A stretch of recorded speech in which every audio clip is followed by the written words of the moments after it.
Des lieux qui défient la logique et qui restent inexpliqués. Qui les ont bâtis et pourquoi, nous ne le saurons jamais. Des lieux fertiles en phénomènes insondables.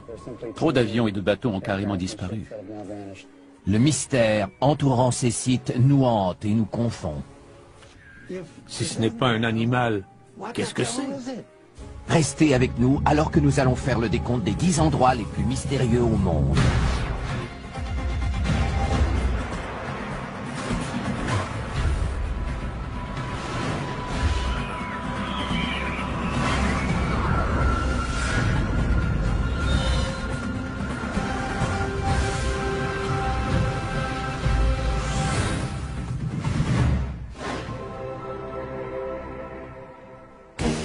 Ce sont des énigmes, des endroits mystérieux que ni le temps ni la science n'ont réussi à expliquer. Les légendes qui entourent ces endroits ont donné naissance à de bonnes histoires à raconter et nous mettent au défi de trouver une explication rationnelle. Des scientifiques et des passionnés consacrent leur vie à tenter de trouver une explication à ces phénomènes. En 10e position de notre décompte, les anciennes cavernes qui ont le pouvoir mystérieux de rendre insensibles à la douleur tous ceux qui ont la foi. Ils admirent ceux qui se piquent avec des aiguilles et qui ne saignent pas.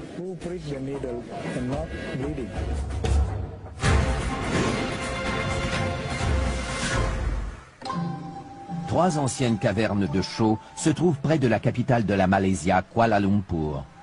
Ces cavernes s'élèvent à 55 mètres au-dessus de la jungle avoisinante. Ces cavernes, qu'on appelle les cavernes de Batu, abritent un temple hindou et sont la résidence du dieu hindou du pouvoir, le seigneur Murugan. Des millions de gens viennent ici. Pourquoi croyez-vous que tant de gens viennent prier ici? C'est parce qu'ils croient que le seigneur Murugan est un dieu puissant qui fait des miracles. C'est ce qui le caractérise. Souvent représenté avec une lance qui est, croit-on, la source du pouvoir du seigneur Murugan, les hindous s'adressent à celui-ci pour le supplier de faire une intervention divine. Mais c'est au cours du festival annuel de Thaipusam que les foules se pressent aux cavernes de Batu et font un pèlerinage pour expier leurs fautes et remercier leur dieu. Pour expier leurs fautes, les fidèles choisissent souvent de commettre des actes d'automutilation en se servant d'une lance, le symbole du seigneur Murugan. Le seigneur Murugan dit que si nous sommes purs, nous pouvons nous transpercer ou même nous tirer une charge avec des crochets dans la peau. Les fidèles disent ne pas ressentir de douleur lorsqu'ils s'infligent des blessures et, fait encore plus étrange, les blessures ne saignent pas. Bien des gens demandent, mais pourquoi ne saignent-ils pas? C'est ça le miracle du seigneur Murugan. Les fidèles attribuent ce miracle au dieu qui réside dans les cavernes de Batu. Lorsque vous leur demandez s'ils ressentent de la douleur, tous vous répondent que non, et que c'est grâce au seigneur Murugan. On pense que les croyants entrent en transe aussitôt qu'on les transperce et ils deviennent ainsi insensibles à la douleur. Le fakir Moussafar, expert en la matière, pratique depuis plus de 50 ans des rituels de perçage comme ceux que l'on voit à Thaipusam. Il croit que cette insensibilité à la douleur relève davantage du domaine de la psychologie que de celui des croyances religieuses. En fait, nous jouons et nous transformons le corps physique. Et chaque fois qu'on fait quelque chose comme ça, on a la possibilité de transcender et d'atteindre un autre état de conscience. Ceux qui participent à ces rituels doivent aussi se soumettre à l'épreuve du temps. Chaque sacrifice dure en moyenne 8 heures. Pour ces gens, les cavernes de Batu sont synonymes de force spirituelle. On voit que le dieu peut faire des miracles. Les cavernes de Batu, où ont lieu chaque année ces rituels étonnants, méritent la 10e position à notre palmarès. En 9e position, un groupe très ancien de mégalithes. Leur existence ne fait pas de doute, même si leur fonction demeure toujours un mystère. C'est un endroit spécial. Qui l'a bâti et pour quelle raison, nous ne le saurons jamais.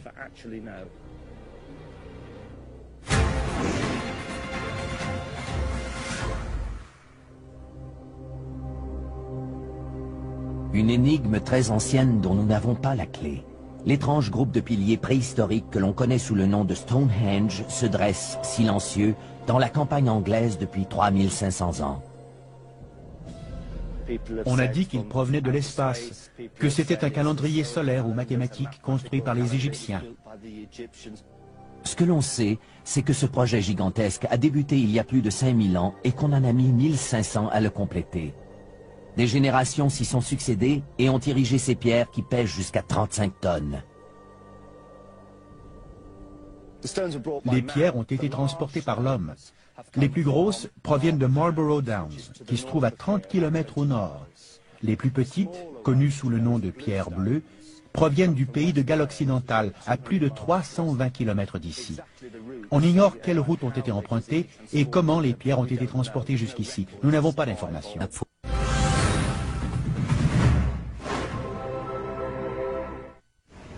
Au 8e rang, une base militaire américaine entourée de secrets même si son existence ne fait aucun doute. Avez-vous une idée du nombre de gardiens de sécurité là-bas? Pourquoi?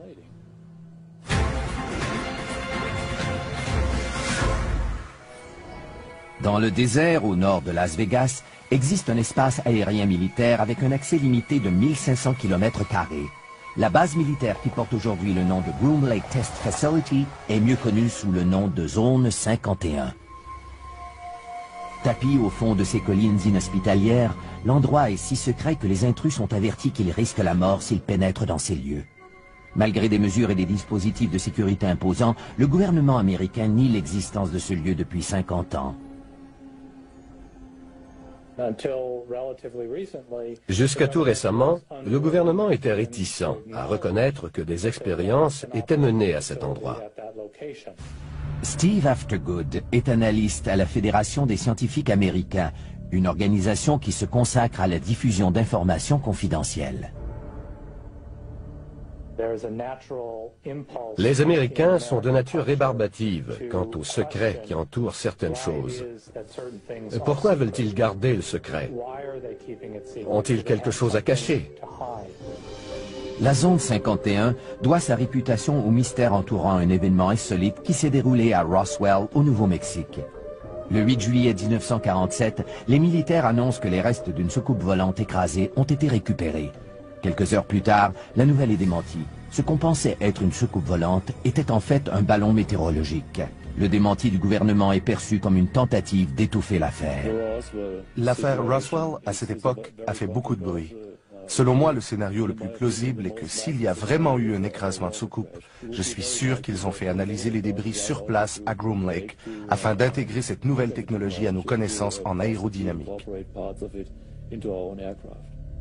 Cette théorie reçoit un appui en 1989 lorsqu'un ancien employé de la zone 51, Bob Lazar, déclare avoir visité l'intérieur d'un vaisseau spatial extraterrestre alors qu'il travaillait à la base. Ces dessins ont été faits pour illustrer son témoignage. C'est au cours de ma seconde visite que j'ai compris que cette épave était en fait un vaisseau extraterrestre. La boîte de Pandore est ouverte et provoque l'apparition d'une génération d'inconditionnels de la zone 51, comme Yor Garneau. Il y a là-bas une base dont le gouvernement s'entête à nier l'existence.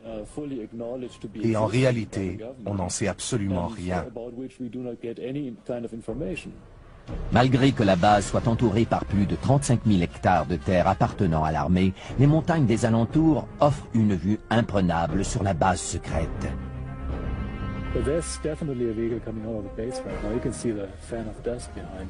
C'est de ce poste d'observation que Yor Garneau a repéré des choses qui lui font croire que cette base n'est pas une base militaire ordinaire. J'ai vu d'étranges lumières dans le ciel qui provenaient d'avions qui faisaient des manœuvres très inhabituelles. Un des avions que j'ai pu observer n'était qu'un fuselage, sans ailes. Yor Garneau n'est pas le seul à avoir aperçu des choses étranges. Il existe plus de 2000 rapports concernant des objets volants non identifiés qui auraient été repérés dans l'espace aérien de la base du Nevada. Je pense qu'on perd notre temps à épiloguer sur les extraterrestres, les ovnis et toutes ces choses-là. En réalité, ce que l'on fait là-bas depuis approximativement 50 ans, c'est de développer et tester des avions militaires à la fine pointe de la technologie. Le secret entourant toutes ces opérations continue d'alimenter les soupçons.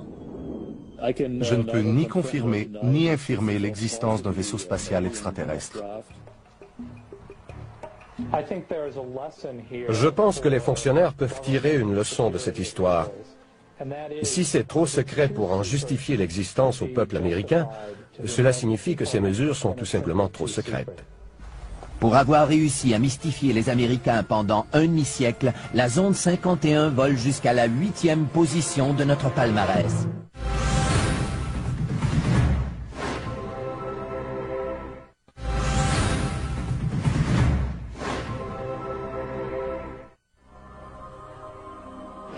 C'est surnaturel, cela dépasse l'entendement.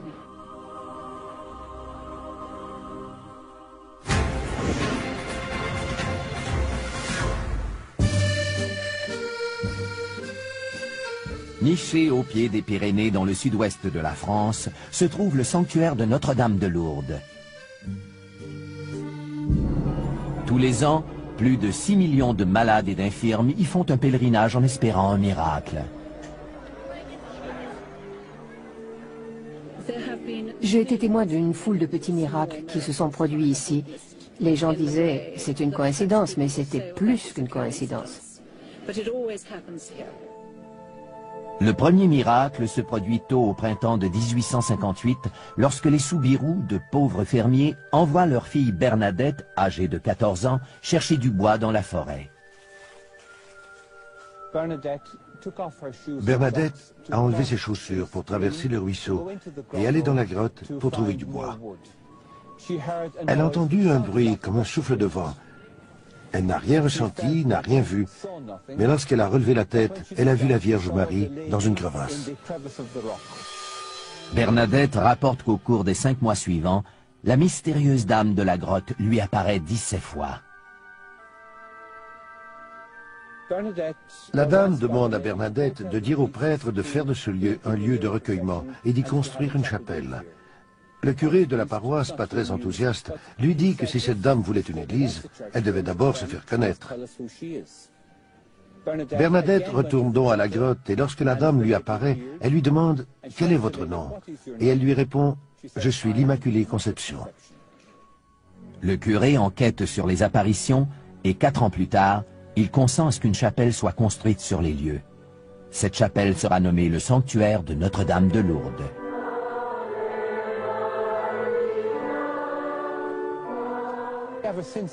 Depuis, chaque année, les gens viennent ici en pèlerinage. Ils se disent attirés par la grotte et affirment que c'est Notre-Dame qui les appelle. Des milliers de fidèles atteints de maladies incurables se sont dit miraculeusement guéris, mais seul un petit pourcentage de ces cas est considéré comme de vrais miracles. Depuis que Lourdes existe, 6500 personnes ont déclaré avoir été miraculeusement guéries. Toutefois, 66 cas seulement ont été officiellement reconnus par le Bureau international de médecine comme des guérisons miraculeuses. On pense que ces guérisons sont attribuables à l'eau de source qui coule tout près. Les gens vont à la source et y boivent. Ils s'aspergent et s'immergent dans cette eau miraculeuse dans l'espoir de guérir. Il y a environ 8 ans, on a découvert que je souffrais d'arthrite rhumatismale. Il y a 3 ans, j'étais pratiquement invalide et on a dû opérer mes 2 genoux. Ce serait très agréable pour moi si la Vierge Marie entendait ma prière et faisait en sorte que je sois guérie. Nos prières ne sont pas toujours exaucées, mais cela arrive à quelques-uns d'entre nous et cela nous réconforte tous. Nous savons que Dieu entend nos prières. Des médecins croient que ces guérisons miraculeuses sont attribuables à l'effet placebo. Nous devons mettre un terme au mythe à propos de l'eau. L'eau n'est pas une cure. L'eau de Lourdes n'a pas de propriété miraculeuse. Cette eau a été analysée par les plus grands laboratoires du monde.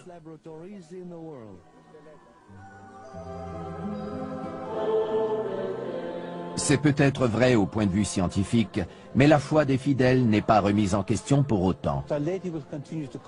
Notre-Dame continue à inciter les gens à venir ici en pèlerinage, à faire des processions. Je pense que les gens recherchent des expériences spirituelles. Et Lourdes est donc un endroit propice. Pour avoir su perpétuer la foi, le sanctuaire de Notre-Dame de Lourdes apparaît au 7e rang de notre palmarès. Notre prochaine destination est une ville où votre avenir est peut-être inscrit sur ses feuilles, vieilles de plus de 2000 ans. Les poils m'ont dressé sur le corps. Il y avait de l'électricité dans l'air.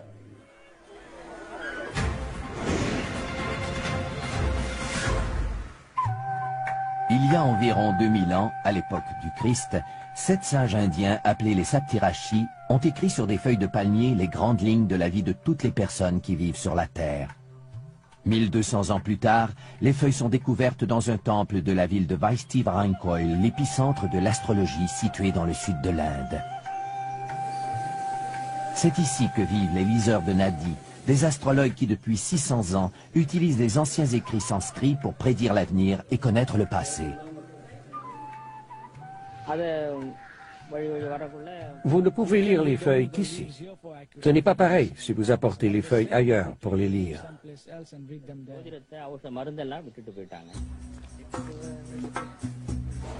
Chaque année, des milliers de gens se rendent dans la ville de Vaishti-Varankoil pour se faire lire la bonne aventure.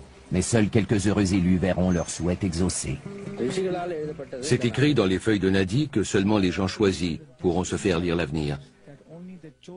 Ces choses-là sont décidées par une volonté supérieure. Si vous êtes du nombre, vous le saurez.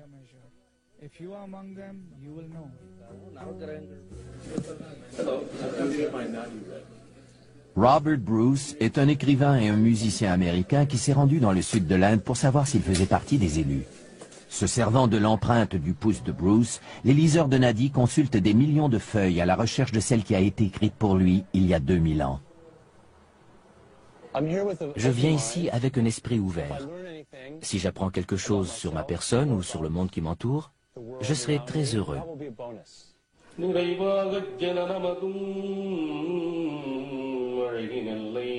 Les écrits sont traduits en poèmes et chantés comme ils l'ont toujours été depuis des centaines d'années.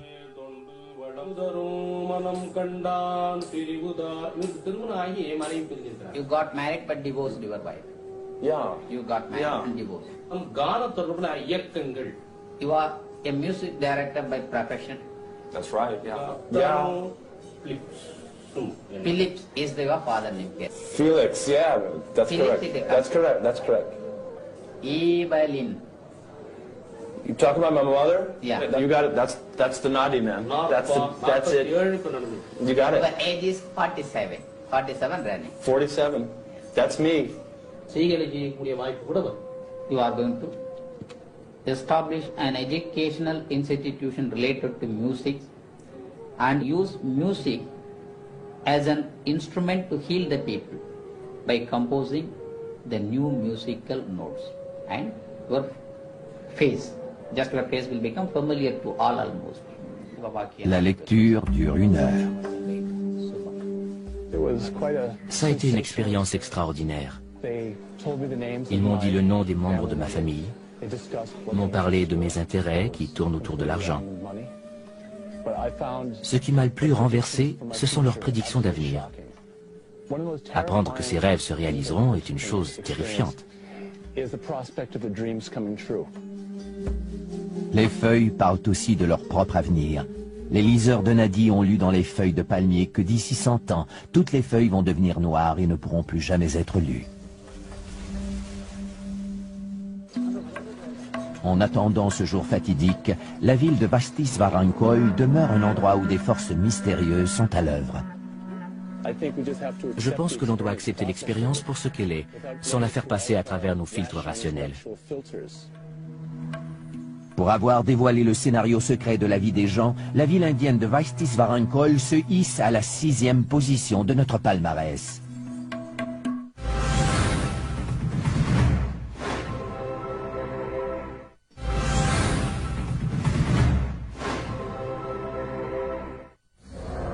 À la 5e position, une force inconnue entraîne ses victimes par le fond.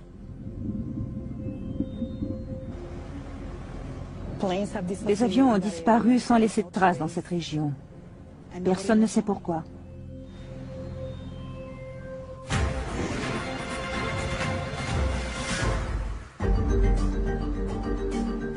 De la pointe des Bermudes jusqu'à l'île de Porto Rico, en longeant la côte de la Floride, le triangle des Bermudes occupe un espace d'environ 4 millions de kilomètres carrés de ciel et de mer.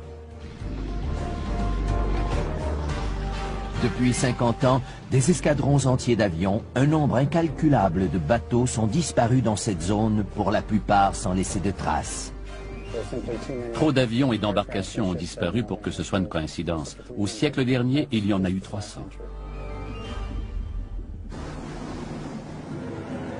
L'endroit, connu sous le nom de Triangle du Diable, attire la première fois l'attention du monde à l'hiver 1945, alors que l'escadron 19 disparaît corps et biens.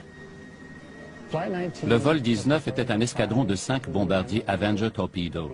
Ils se sont complètement perdus après que le commandant d'escadre ait signalé que la boussole fonctionnait mal. On ne les a plus jamais revus. Un avion de sauvetage a été dépêché sur les lieux et il a lui-même disparu avec ses 13 membres d'équipage. Malgré le nombre imposant d'opérations de sauvetage dans la région, 2000 par année, la garde côtière ne reconnaît pas officiellement le triangle des Bermudes comme une zone géographiquement dangereuse pour les avions et les bateaux.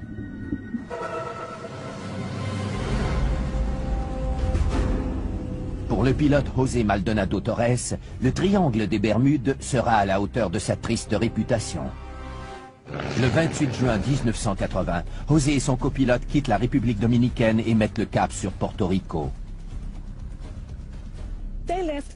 Ils ont quitté la République dominicaine à 18h10 et tout allait bien jusqu'à ce qu'on reçoive un appel de détresse à 20h03.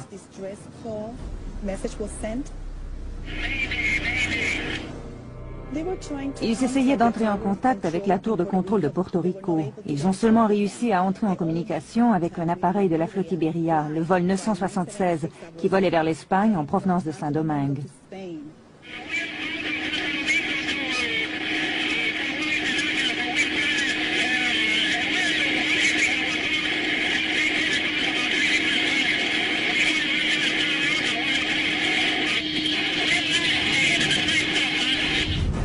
Ce sont les derniers mots du pilote.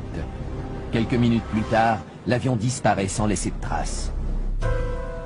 Malgré les recherches actives de la garde côtière et de la famille Torres, aucun corps ni débris d'avion ne sera jamais retrouvé. Le pilote Torres a eu le mérite de nous apprendre quelque chose sur ce qui a causé la disparition de son appareil. Le pilote nous indique qu'un objet semblait traquer son avion. Au fil des années, plusieurs hypothèses ont été émises. Les disparitions seraient dues à des ovnis, à des explosions de méthane dégagées par le plancher océanique, explosions qui peuvent déplacer assez d'eau pour couler un bateau, ou encore à des courants marins bizarres. Aucune théorie ne peut expliquer de façon satisfaisante le phénomène du triangle des Bermudes. Il y a trop de cas différents, il y a trop de scénarios différents. On ne peut pas trouver une réponse unique pour tous ces cas. Pour son appétit insatiable d'avions, de bateaux et d'embarcations de toutes sortes, le triangle des Bermudes accède au numéro 5 de notre palmarès. Notre prochaine destination, un réseau de tunnels remplis d'ossements humains qui, mis bout à bout, font 300 km. Les gens ont une curiosité morbide.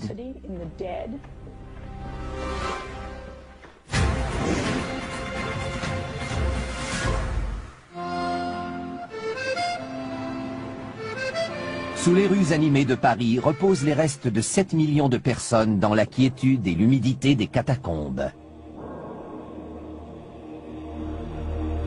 Une sépulture connue sous le nom de l'Empire de la Mort. Les catacombes sont un endroit sombre et souterrain où l'on retrouve les ossements de gens pauvres et anonymes. Les personnes ensevelies dans les catacombes étaient de petites gens sans grande identité ou importance sociale. Pendant 10 siècles, le cimetière parisien des Innocents abrite les dépouilles mortelles des 20 paroisses de Paris. Au XVIIIe siècle, le cimetière est devenu tellement encombré qu'une dénivellation de 2,5 mètres existe entre le terrain du cimetière et la rue. Pour des raisons sanitaires évidentes, on a dû procéder à un grand nettoyage de ce charnier qui bordait les halles de Paris. Un labyrinthe d'anciennes carrières de chaux existe sous la ville et au printemps de 1786, la ronde macabre des squelettes commence. Au début, ils se contentaient de jeter les ossements pêle-mêle dans ces énormes tunnels. Puis, au XIXe siècle, ils décident d'y aller avec plus de méthode. On ignore donc combien de squelettes ont été ainsi déplacés, et si de nouveaux ossements ou de nouveaux cadavres ont été ensevelis dans les catacombes. Dès le début, les gens montrent de l'engouement pour cette fosse commune. Les visites des catacombes ont commencé presque immédiatement après le transfert des ossements au début du XIXe siècle. Les gens ont une fascination morbide pour la mort. Ils aiment entrer dans les lieux sombres et souterrains, surtout parce qu'ils savent qu'ils pourront en ressortir. Aujourd'hui, la ville de Paris permet aux intéressés de visiter les premiers kilomètres de tunnels qui forment les catacombes. Le reste, près de 290 kilomètres, demeure inexploré et interdit. Pour sa part, le Parisien Ulrich Le Flour ne s'intéresse qu'à la portion interdite des catacombes. Depuis 16 ans, il s'affaire à explorer illégalement la portion défendue des catacombes et à faire des relevés cartographiques des lieux.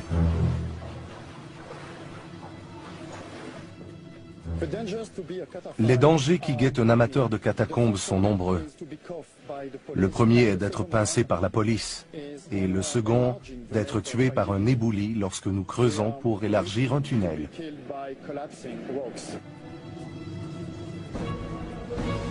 Mais jusqu'ici, l'attrait de l'inconnu se révèle plus fort que les risques encourus.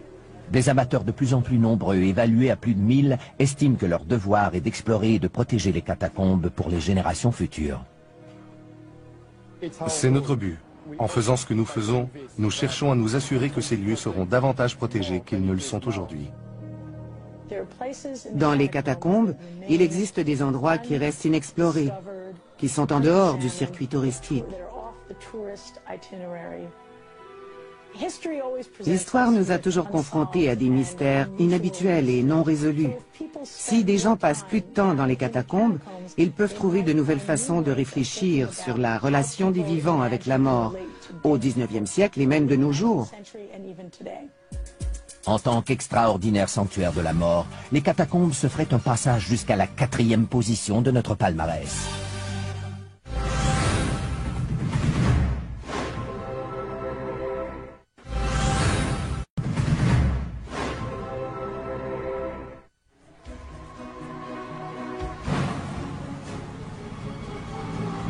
Si ce n'est pas un animal, qu'est-ce que c'est?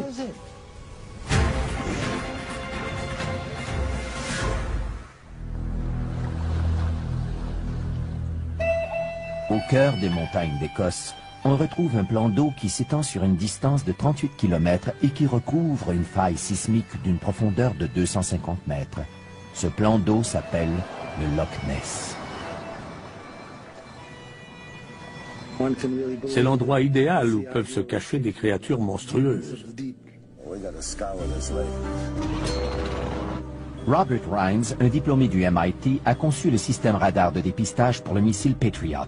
Plus tard, ses inventions dans le domaine des sonars ont été utilisées pour localiser le Titanic. Sa véritable passion en est une que la plupart des scientifiques considèrent comme farfelue, la chasse aux monstres du Loch Ness.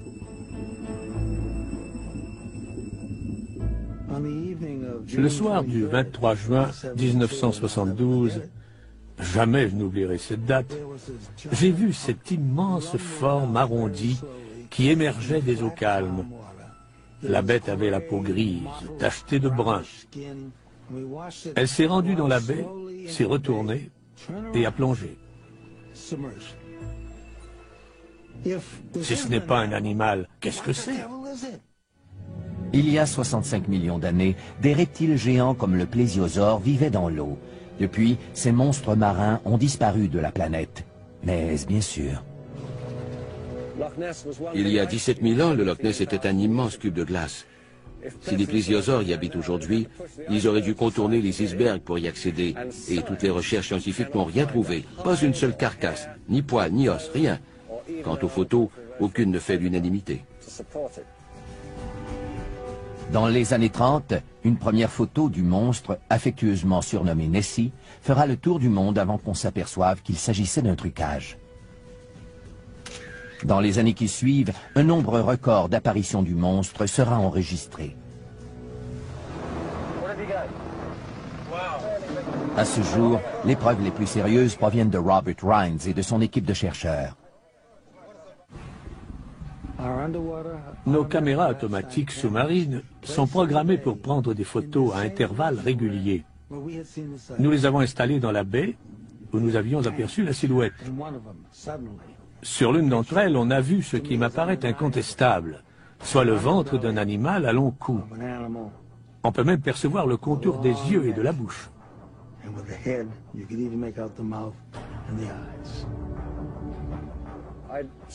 Je dirais que le grand coupable dans toute cette affaire, c'est l'eau trouble du Loch Ness. N'importe quelle photo prise dans ce lac sera controversée, parce que les photos sont rarement claires.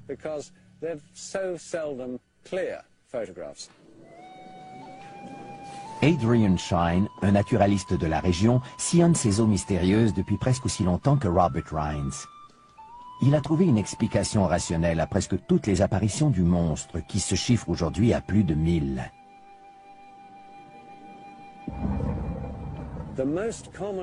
La cause la plus courante de ces supposées apparitions du monstre, ce sont les vagues créées par les embarcations. À la surface du Loch Ness, on voit apparaître de grosses bosses que certaines personnes, beaucoup de gens en fait, confondent avec le dos du monstre.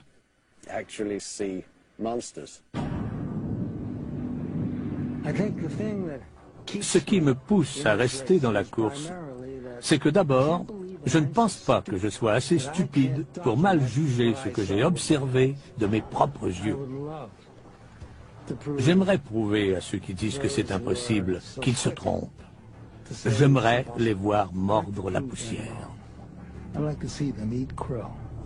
En tant que centre de la plus célèbre chasse aux monstres marins du monde, le Loch Ness émerge à la 3e position de notre palmarès. À la prochaine position, nous retrouvons les anciens dessins géants du désert péruvien qui, étrangement, ne sont visibles que du haut des airs. Nous ne saurons jamais pourquoi ils ont été dessinés, parce que les anciens qui savaient ne sont plus là pour nous le dire.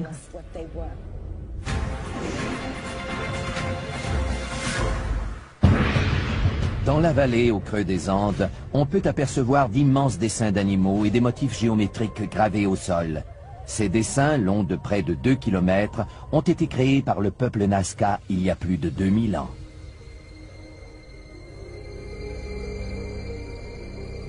Ces dessins, qui ne sont perceptibles qu'à haute altitude, ont été découverts durant les années 20, lorsque les premiers avions commerciaux ont commencé à survoler le désert péruvien.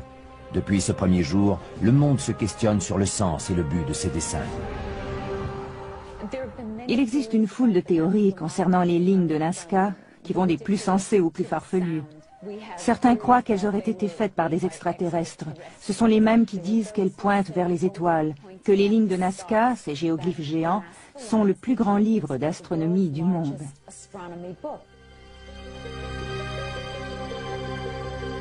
L'archéologue Helen Silverman se spécialise dans la poterie Nazca depuis plus de 30 ans et elle a découvert que les images d'animaux et d'humains peintes sur les poteries sont les mêmes qui ont été reproduites dans le désert. Ces dessins biomorphiques vont de l'araignée qui fait 45 mètres au condor qui atteint 135 mètres. Pourquoi les ont-ils fait aussi grands s'ils ne pouvaient jamais les voir en entier? Ils n'ont pas été faits par des extraterrestres. Ils n'ont pas été conçus pour être vus d'en haut, puisque nous savons que les Nazca ne volaient pas et n'avaient pas de montgolfière. La seule chose qui ne soit pas un mystère pour personne, c'est la façon dont ces biomorphes ont été faits. Ils ont enlevé la couche supérieure du sol, mettant à jour la couche sous-jacente de couleur plus claire, puis ils ont installé des roches pour en souligner le contour. Les lignes Nazca ont été parfaitement préservées grâce au climat extrêmement aride qui prévaut dans cette région désertique. C'est cette pénurie de pluie qui laisse croire à certains chercheurs que ces dessins sont plus qu'une œuvre d'art. David Johnson est un chercheur Nazca qui utilise une baguette de sourcier pour localiser les sources d'eau souterraines. Je crois que les lignes de Nazca sont à l'origine une carte des aqueducs qui servaient aux gens qui vivaient ici dans le passé et qui peuvent encore être utilisés par les gens dans le futur. En observant les petites oscillations de ces baguettes spéciales causées par les subtiles énergies de la Terre, David croit qu'il a mis à jour un ancien réseau d'aqueducs que les Nazca appelaient Puquios.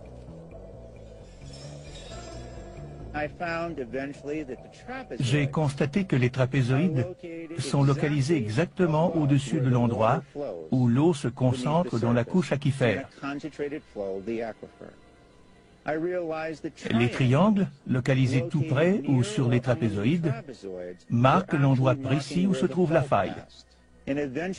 J'imagine que les spirales indiquent les courbes et les virages de l'eau qui circulent dans la vallée.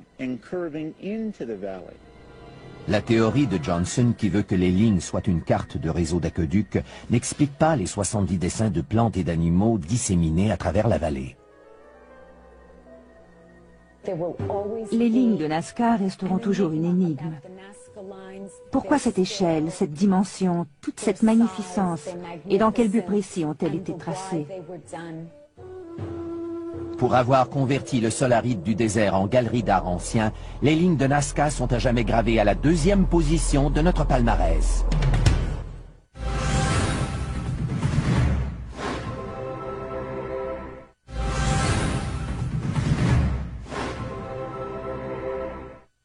Des perçages indolores de la Malaysia aux intrigants piliers de Stonehenge, à la confidentialité de la zone 51 jusqu'aux sources miraculeuses de France. Nous avons vu les feuilles qui révèlent le futur, avons visité le lieu de perdition des voyageurs ainsi qu'un cimetière souterrain. Nous avons vu aussi une supposée réserve préhistorique et des dessins géants dans le désert. Nous avons gardé pour la fin le site le plus mystérieux d'entre tous. L'endroit le plus mystérieux au monde est le berceau de toutes les civilisations. C'est la raison pour laquelle tant de gens ont consacré leur vie à sa recherche. Nos découvertes peuvent changer la façon d'écrire l'histoire.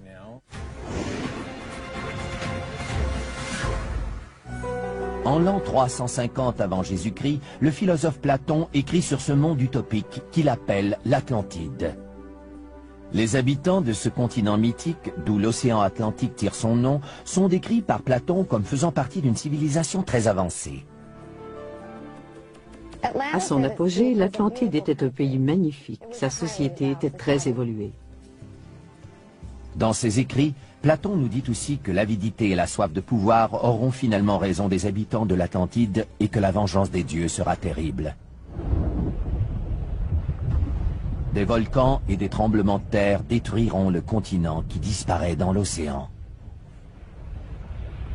Platon raconte que les habitants quittent le continent à bord d'embarcations à la recherche de nouveaux territoires. Ils contribueront à faire évoluer les civilisations avoisinantes, toujours à l'âge de pierre.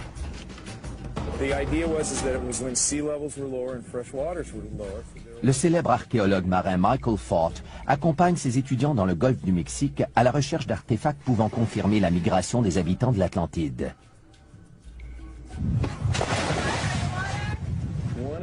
Un des grands mystères de la science est de savoir comment le Nouveau Monde s'est peuplé. C'est une question très intéressante. D'ailleurs, lorsque Christophe Colomb a découvert l'Amérique, la première question qu'il s'est posée a été celle-ci. Mais d'où viennent donc tous ces gens? 10 000 ans avant Jésus-Christ, il y a eu une explosion démographique en Amérique. Cela correspond à l'époque où l'Atlantide a été engloutie. Il est donc logique de penser que ces gens se soient déplacés et qu'ils soient venus dans le sud-ouest des États-Unis, au Mexique, au Yucatan et dans les régions avoisinantes. Des preuves de l'existence de l'Atlantide seront trouvées dans les Caraïbes, prédit le grand médium Edgar Cayce dans les années 30. Il prédit qu'une partie du continent englouti émergera quelque part dans les Caraïbes dans les années 60. En 68 et 69, des pilotes d'avion rapportent avoir constaté par temps calme l'émergence de hauts fonds. L'eau et le sable leur donnent une apparence plutôt foncée, mais il est évident qu'il y a quelque chose à cet endroit. L'étrange formation rocheuse, connue sous le nom de route Bimini, serait, selon les inconditionnels de l'Atlantide, la route qui mène à l'ancien continent ou encore une portion d'un temple englouti. Les autres disent que les deux lignes à peu près parallèles sont l'œuvre de Mère Nature.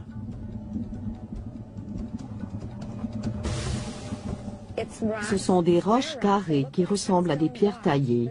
Quelques-unes sont assez volumineuses et ont la forme d'un J. Pour ma part, je dirais qu'elles semblent avoir été taillées par l'homme avant que cette région ne soit engloutie il y a 10 000 ans. À 1500 km de Bimini, dans le golfe du Mexique, d'autres preuves sont peut-être en train d'être remontées à la surface. Michael Fort et ses étudiants ont découvert plus de 2500 artefacts qui, croient-ils, appartiennent à des embarcations de colonisateurs qui se sont implantés en Amérique du Nord en provenance d'endroits comme les Caraïbes.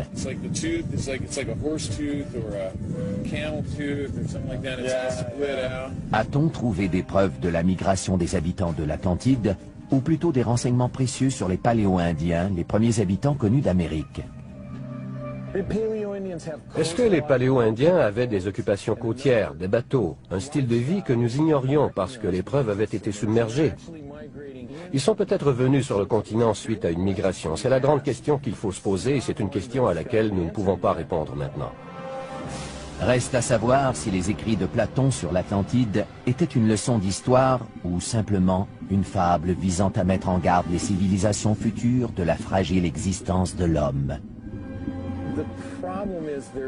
Le problème, c'est qu'il n'y a pas d'endroit précis où l'on peut situer l'Atlantide. Si l'Atlantide était localisée, on devrait alors fournir une explication géologique sur ce qui s'est passé, et on devrait montrer comment les choses ont ensuite évolué.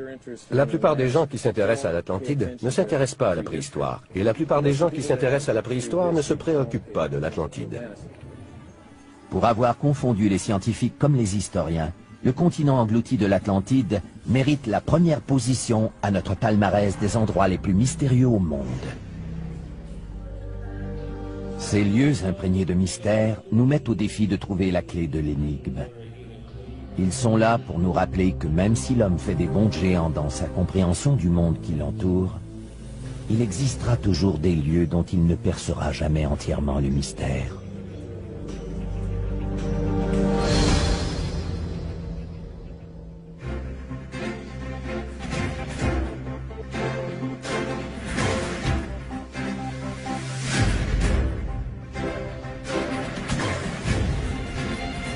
Ce sont des roches carrées qui ressemblent à des pierres taillées.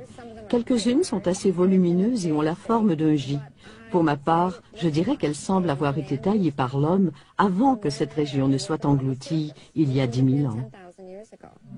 À 1500 km de Bimini, dans le golfe du Mexique, d'autres preuves sont peut-être en train d'être remontées à la surface.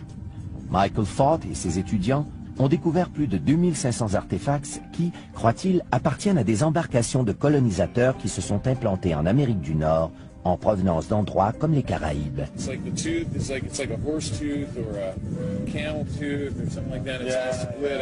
A-t-on trouvé des preuves de la migration des habitants de l'Atlantide, ou plutôt des renseignements précieux sur les Paléo-Indiens, les premiers habitants connus d'Amérique? Est-ce que les Paléo-Indiens avaient des occupations côtières, des bateaux, un style de vie que nous ignorions parce que les preuves avaient été submergées? Ils sont peut-être venus sur le continent suite à une migration. C'est la grande question qu'il faut se poser et c'est une question à laquelle nous ne pouvons pas répondre maintenant. Reste à savoir si les écrits de Platon sur l'Atlantide étaient une leçon d'histoire ou simplement une fable visant à mettre en garde les civilisations futures de la fragile existence de l'homme. Le problème, c'est qu'il n'y a pas d'endroit précis où l'on peut situer l'Atlantide. Si l'Atlantide était localisée, on devrait alors fournir une explication. Que Yor Garneau a repéré des choses qui lui font croire que cette base n'est pas une base militaire ordinaire. J'ai vu d'étranges lumières dans le ciel qui provenaient d'avions qui faisaient des manœuvres très inhabituelles. Un des avions que j'ai pu observer n'était qu'un fuselage, sans ailes. Yor Garneau n'est pas le seul à avoir aperçu des choses étranges. Il existe plus de 2000 rapports concernant des objets volants non identifiés qui auraient été repérés dans l'espace aérien de la base du Nevada. Je pense qu'on perd notre temps à épiloguer sur les extraterrestres, les ovnis et toutes ces choses-là. En réalité, ce que l'on fait là-bas depuis approximativement 50 ans, c'est de développer et tester des avions militaires à la fine pointe de la technologie. Le secret entourant toutes ces opérations continue d'alimenter les soupçons. Je ne peux ni confirmer ni infirmer l'existence d'un vaisseau spatial extraterrestre. Je pense que les fonctionnaires peuvent tirer une leçon de cette histoire. Si c'est trop secret pour en justifier l'existence au peuple américain, cela signifie que ces mesures sont tout simplement trop secrètes. Pour avoir réussi à mystifier les Américains pendant il y a environ 2000 ans, à l'époque du Christ, 7 sages indiens appelés les Saptirashi ont écrit sur des feuilles de palmier les grandes lignes de la vie de toutes les personnes qui vivent sur la Terre. 1200 ans plus tard, les feuilles sont découvertes dans un temple de la ville de Vaistivarankoi, l'épicentre de l'astrologie situé dans le sud de l'Inde. C'est ici que vivent les liseurs de Nadi, des astrologues qui depuis 600 ans utilisent les anciens écrits sanscrits pour prédire l'avenir et connaître le passé. Vous ne pouvez lire les feuilles qu'ici. Ce n'est pas pareil si vous apportez les feuilles ailleurs pour les lire.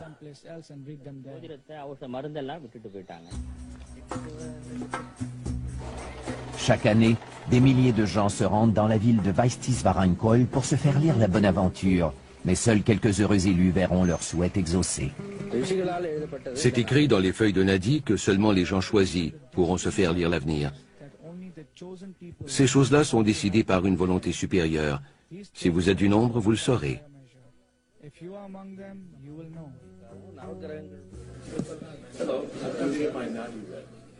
Robert Bruce est un écrivain et un musicien américain qui s'est rendu dans le sud de l'Inde pour savoir s'il faisait partie des élus. Se servant de l'empreinte du pouce de Bruce, les liseurs de Nadi consultent des millions de feuilles à la recherche de celle qui a été écrite pour lui il y a 2000 ans. Lumière dans le ciel qui provenait d'avions qui faisaient des manœuvres très inhabituelles. Un des avions que j'ai pu observer n'était qu'un fuselage, sans ailes. Yor Garneau n'est pas le seul à avoir aperçu des choses étranges. Il existe plus de 2000 rapports concernant des objets volants non identifiés qui auraient été repérés dans l'espace aérien de la base du Nevada. Je pense qu'on perd notre temps à épiloguer sur les extraterrestres, les ovnis et toutes ces choses-là. En réalité, ce que l'on fait là-bas depuis approximativement 50 ans, c'est de développer et tester des avions militaires à la fine pointe de la technologie. Le secret entourant toutes ces opérations continue d'alimenter les soupçons. Je ne peux ni confirmer ni infirmer l'existence d'un vaisseau spatial extraterrestre. Je pense que les fonctionnaires peuvent tirer une leçon de cette histoire. Si c'est trop secret pour en justifier l'existence au peuple américain, cela signifie que ces mesures sont tout simplement trop secrètes. Pour avoir réussi à mystifier les Américains pendant un demi-siècle, la zone 51 vole jusqu'à la 8e position de notre palmarès. À l'idée, on a dû opérer mes 2 genoux. Ce serait très agréable pour moi si la Vierge Marie entendait ma prière et faisait en sorte que je sois guérie.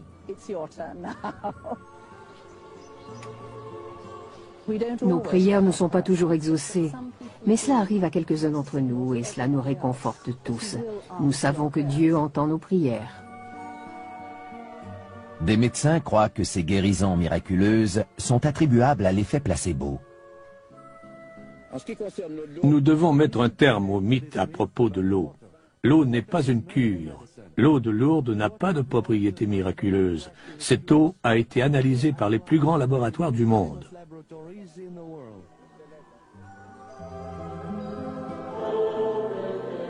C'est peut-être vrai au point de vue scientifique, mais la foi des fidèles n'est pas remise en question pour autant. Notre-Dame continue à inciter les gens à venir ici en pèlerinage, à faire des processions. Je pense que les gens recherchent des expériences spirituelles. Et Lourdes est donc un endroit propice. Pour avoir su perpétuer la foi, le sanctuaire de Notre-Dame de Lourdes apparaît au 7e rang de notre palmarès. Notre prochaine destination est une ville où votre avenir est peut-être inscrit sur ses feuilles, vieilles de plus de 2000 ans. Sont décidés par une volonté supérieure. Si vous êtes du nombre, vous le saurez.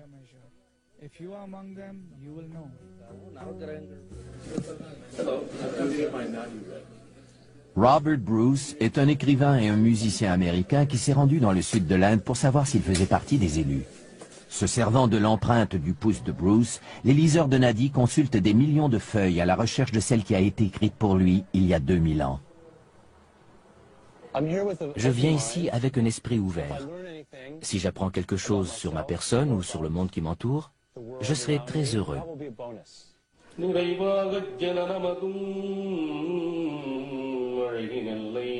Les écrits sont traduits en poèmes et chantés comme ils l'ont toujours été depuis des centaines d'années.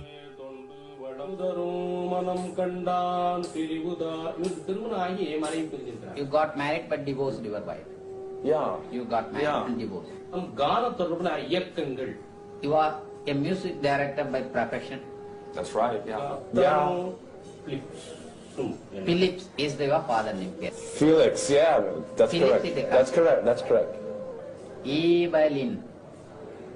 You talk about my mother? Yeah. You got it. That's the Nadi man. That's it. You got Your it. age is 47. 47 running. 47. That's me. You are going to establish. Paraît incontestable, soit le ventre d'un animal à long cou. On peut même percevoir le contour des yeux et de la bouche.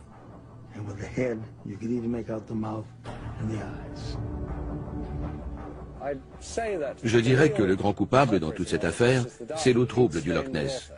N'importe quelle photo prise dans ce lac sera controversée, parce que les photos sont rarement claires.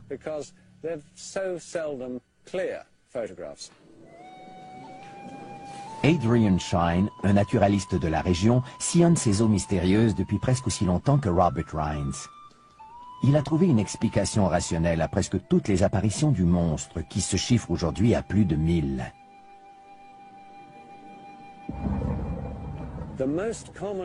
La cause la plus courante de ces supposées apparitions du monstre, ce sont les vagues créées par les embarcations. À la surface du Loch Ness, on voit apparaître de grosses bosses que certaines personnes, beaucoup de gens en fait, confondent avec le dos du monstre.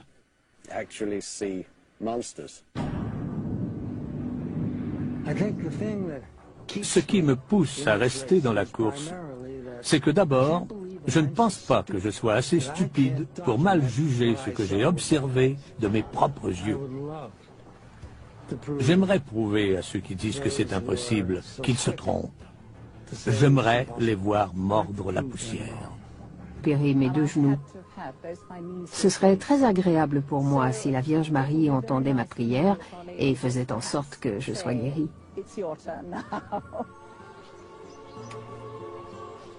Nos prières ne sont pas toujours exaucées, mais cela arrive à quelques-uns d'entre nous et cela nous réconforte tous.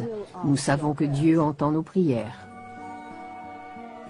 Des médecins croient que ces guérisons miraculeuses sont attribuables à l'effet placebo. Nous devons mettre un terme au mythe à propos de l'eau. L'eau n'est pas une cure. L'eau de Lourdes n'a pas de propriété miraculeuse. Cette eau a été analysée par les plus grands laboratoires du monde.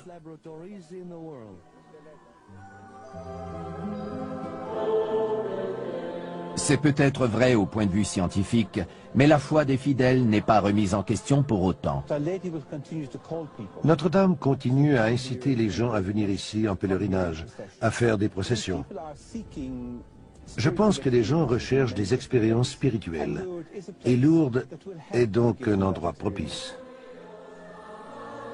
Pour avoir su perpétuer la foi, le sanctuaire de Notre-Dame de Lourdes apparaît au 7e rang de notre palmarès. Notre prochaine destination est une ville où votre avenir est peut-être inscrit sur ses feuilles, vieilles de plus de 2000 ans. Le sang abrite les dépouilles mortelles des 20 paroisses de Paris. Au XVIIIe siècle, le cimetière est devenu tellement encombré qu'une dénivellation de 2,5 mètres existe entre le terrain du cimetière et la rue.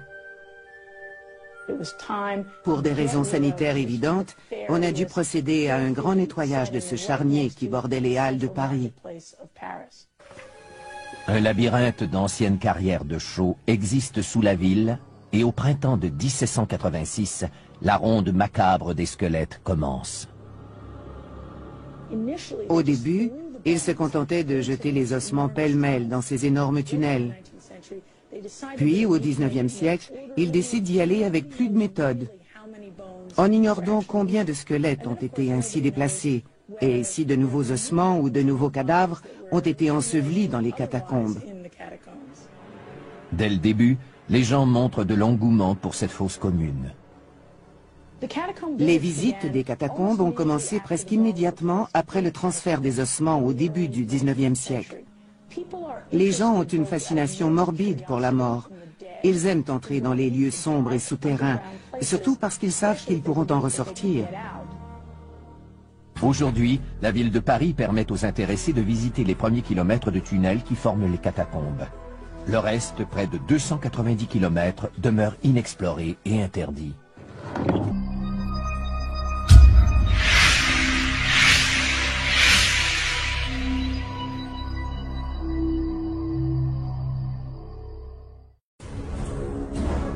Des lieux qui défient la logique et qui restent inexpliqués. Qui les ont bâtis et pourquoi, nous ne le saurons jamais. Des lieux fertiles en phénomènes insondables. Trop d'avions et de bateaux ont carrément disparu. Le mystère entourant ces sites nous hante et nous confond. Si ce n'est pas un animal, qu'est-ce que c'est? Restez avec nous alors que nous allons faire le décompte des 10 endroits les plus mystérieux au monde.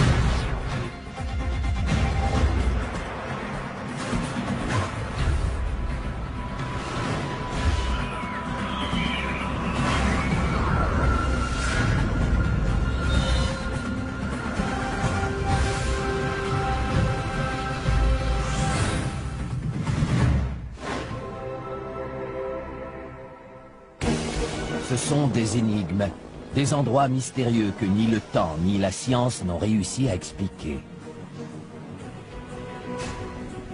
Les légendes qui entourent ces endroits ont donné naissance à de bonnes histoires à raconter et nous mettent au défi de trouver une explication rationnelle. Des scientifiques et des passionnés consacrent leur vie à tenter de trouver une explication à ces phénomènes. En 10e position de notre décompte, vaisseau extraterrestre. La boîte de Pandore est ouverte et provoque l'apparition d'une génération d'inconditionnels de la zone 51, comme Your Garnu. Il y a là-bas une base dont le gouvernement s'entête à nier l'existence. Et en réalité, on n'en sait absolument rien. Malgré que la base soit entourée par plus de 35 000 hectares de terre appartenant à l'armée, les montagnes des alentours offrent une vue imprenable sur la base secrète.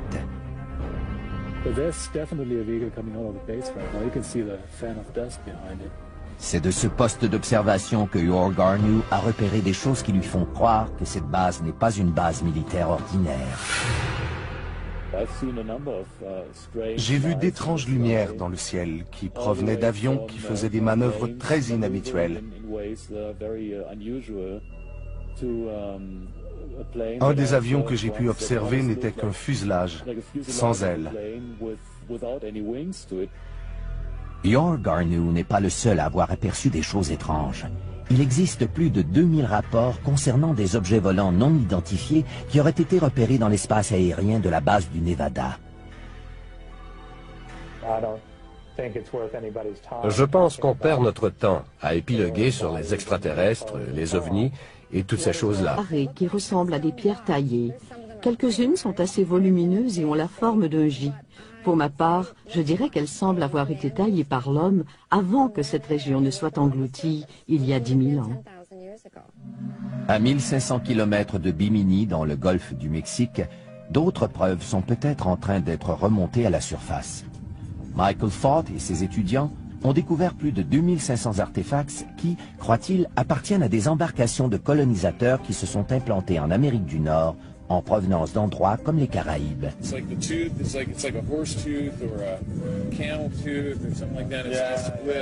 A-t-on trouvé des preuves de la migration des habitants de l'Atlantide, ou plutôt des renseignements précieux sur les Paléo-Indiens, les premiers habitants connus d'Amérique? Est-ce que les Paléo-Indiens avaient des occupations côtières, des bateaux, un style de vie que nous ignorions parce que les preuves avaient été submergées? Ils sont peut-être venus sur le continent suite à une migration. C'est la grande question qu'il faut se poser et c'est une question à laquelle nous ne pouvons pas répondre maintenant. Reste à savoir si les écrits de Platon sur l'Atlantide étaient une leçon d'histoire ou simplement une fable visant à mettre en garde les civilisations futures de la fragile existence de l'homme. Le problème, c'est qu'il n'y a pas d'endroit précis où l'on peut situer l'Atlantide. Si l'Atlantide était localisée, on devrait alors fournir une explication géologique sur ce qui... Certains croient qu'elles auraient été faites par des extraterrestres. Ce sont les mêmes qui disent qu'elles pointent vers les étoiles, que les lignes de Nazca, ces géoglyphes géants, sont le plus grand livre d'astronomie du monde.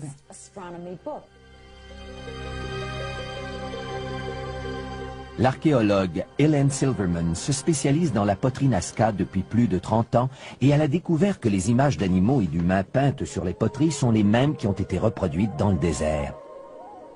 Ces dessins biomorphiques vont de l'araignée qui fait 45 mètres au condor qui atteint 135 mètres. Pourquoi les ont-ils fait aussi grands s'ils ne pouvaient jamais les voir en entier? Ils n'ont pas été faits par des extraterrestres. Ils n'ont pas été conçus pour être vus d'en haut, puisque nous savons que les Nazca ne volaient pas et n'avaient pas de montgolfière. La seule chose qui ne soit pas un mystère pour personne, c'est la façon dont ces biomorphes ont été faits. Ils ont enlevé la couche supérieure du sol, mettant à jour la couche sous-jacente de couleur plus claire, puis ils ont installé des roches pour en souligner le contour. Les lignes Nazca ont été parfaitement préservées grâce au climat extrêmement aride qui prévaut dans cette région désertique. C'est cette pénurie de pluie qui laisse croire à certains chercheurs que ces dessins sont plus qu'une œuvre d'art. David Johnson est un chercheur Nazca qui utilise une baguette de sourcier pour localiser les sources d'eau souterraines. Je crois que les lignes de Nazca sont à l'origine une carte des aqueducs qui servaient aux gens qui vivaient ici dans le passé et qui peuvent encore être utilisées par les gens dans le futur. En observant les petites oscillations de ces baguettes spéciales causées par les subtiles énergies de la Terre, David croit qu'il a mis à jour un ancien réseau d'aqueducs que les Nazca appelaient Puquios.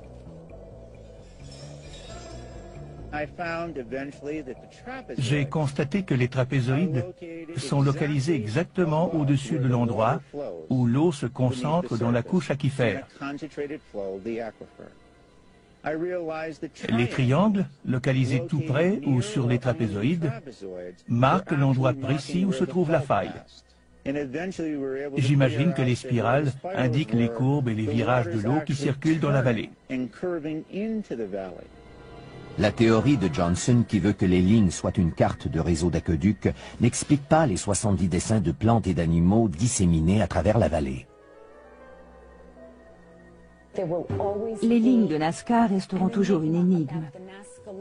Pourquoi cette échelle, cette dimension, toute cette magnificence, et dans quel but précis ont-elles été tracées? Pour avoir converti le sol aride du désert en galerie d'art ancien, les lignes de Nazca sont à jamais gravées à la 2e position de notre palmarès. Tapis au fond de ces collines inhospitalières, l'endroit est si secret que les intrus sont avertis qu'ils risquent la mort s'ils pénètrent dans ces lieux. Malgré des mesures et des dispositifs de sécurité imposants, le gouvernement américain nie l'existence de ce lieu depuis 50 ans. Jusqu'à tout récemment, le gouvernement était réticent à reconnaître que des expériences étaient menées à cet endroit. Steve Aftergood est analyste à la Fédération des scientifiques américains, une organisation qui se consacre à la diffusion d'informations confidentielles.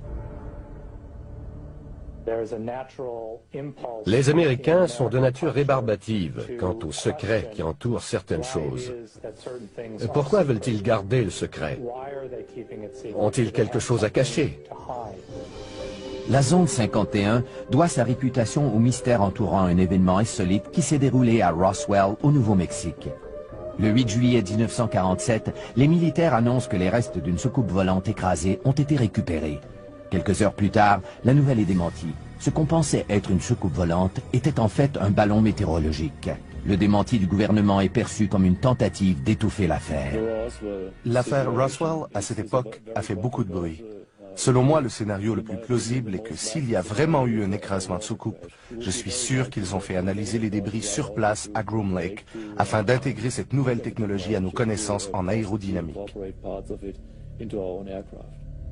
Cette théorie reçoit un appui en 1989 lorsqu'un ancien employé de la zone 51, Bob Lazar, déclare avoir visité l'intérieur d'un vaisseau spatial extraterrestre alors qu'il travaillait à la base. Ces dessins ont été faits pour illustrer son témoignage. C'est au cours de ma seconde visite que j'ai compris que cette épave était en fait un vaisseau extraterrestre. La boîte de Pandore est ouverte et provoque l'apparition d'une génération d'inconditionnels de la zone 51, comme Yor Garneau.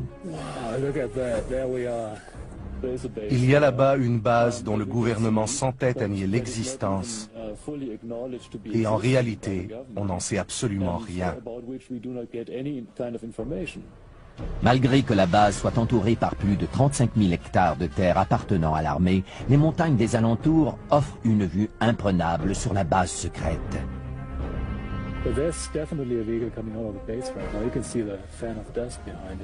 C'est de ce poste d'observation que Yor Garneau a repéré des choses qui lui font croire que cette base n'est pas une base militaire ordinaire. J'ai vu d'étranges lumières dans le ciel qui provenaient d'avions qui faisaient des manœuvres très inhabituelles. Un des avions avait des occupations côtières, des bateaux, un style de vie que nous ignorions parce que les preuves avaient été submergées. Ils sont peut-être venus sur le continent suite à une migration. C'est la grande question qu'il faut se poser et c'est une question à laquelle nous ne pouvons pas répondre maintenant. Reste à savoir si les écrits de Platon sur l'Atlantide étaient une leçon d'histoire ou simplement une fable visant à mettre en garde les civilisations futures de la fragile existence de l'homme. Le problème, c'est qu'il n'y a pas d'endroit précis où l'on peut situer l'Atlantide. Si l'Atlantide était localisée, on devrait alors fournir une explication. Que Yor Garneau a repéré des choses qui lui font croire que cette base n'est pas une base militaire ordinaire. J'ai vu d'étranges lumières dans le ciel qui provenaient d'avions qui faisaient des manœuvres très inhabituelles. Un des avions que j'ai pu observer n'était qu'un fuselage, sans ailes. Yor Garneau n'est pas le seul à avoir aperçu des choses étranges. Il existe plus de 2000 rapports concernant des objets volants non identifiés qui auraient été repérés dans l'espace aérien de la base du Nevada. Je pense qu'on perd notre temps à épiloguer sur les extraterrestres, les ovnis et toutes ces choses-là. En réalité, ce que l'on fait là-bas depuis approximativement 50 ans, c'est de développer et tester des avions militaires à la fine pointe de la technologie. Le secret entourant toutes ces opérations continue d'alimenter les soupçons. Je ne peux ni confirmer ni infirmer l'existence d'un vaisseau spatial extraterrestre. Je pense que les fonctionnaires peuvent tirer une leçon de cette histoire. Si c'est trop secret pour en justifier l'existence au peuple américain, cela signifie que ces mesures sont tout simplement trop secrètes. Pour avoir réussi à mystifier les Américains pendant il y a environ 2000 ans, à l'époque du Christ, 7 sages indiens appelés les Saptirashi ont écrit sur des feuilles de palmier les grandes lignes de la vie de toutes les personnes qui vivent sur la Terre. 1200 ans plus tard, les feuilles sont découvertes dans un temple de la ville de Vaishti-Varankoil, l'épicentre de l'astrologie situé dans le sud de l'Inde. C'est ici que vivent les liseurs de Nadi, des astrologues qui depuis 600 ans utilisent les anciens écrits sanscrits pour prédire l'avenir et connaître le passé. Vous ne pouvez lire les feuilles qu'ici. Ce n'est pas pareil si vous apportez les feuilles ailleurs pour les lire.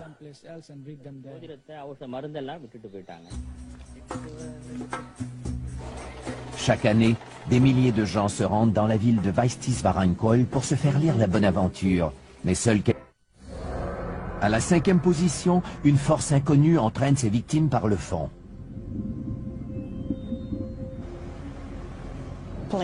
Des avions ont disparu sans laisser de traces dans cette région.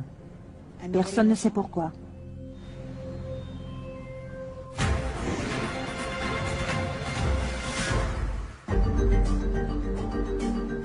De la pointe des Bermudes jusqu'à l'île de Porto Rico, en longeant la côte de la Floride, le triangle des Bermudes occupe un espace d'environ 4 millions de kilomètres carrés de ciel et de mer. Depuis 50 ans, des escadrons entiers d'avions, un nombre incalculable de bateaux sont disparus dans cette zone, pour la plupart sans laisser de traces. Trop d'avions et d'embarcations ont disparu pour que ce soit une coïncidence. Au siècle dernier, il y en a eu 300. L'endroit, connu sous le nom de Triangle du Diable, attire la première fois l'attention du monde à l'hiver 1945, alors que l'escadron 19 disparaît corps et biens. Le vol 19 était un escadron de 5 bombardiers Avenger Torpedo. Ils se sont complètement perdus après que le commandant d'escadre ait signalé que la boussole fonctionnait mal. On ne les a plus jamais revus. Un avion de sauvetage a été dépêché sur les lieux et il a lui-même disparu avec ses 13 membres d'équipage. Malgré le nombre imposant d'opérations de sauvetage dans la région, 2000 par année, la garde côtière ne reconnaît pas officiellement le triangle des Bermudes comme une zone géographiquement dangereuse pour les avions et les bateaux.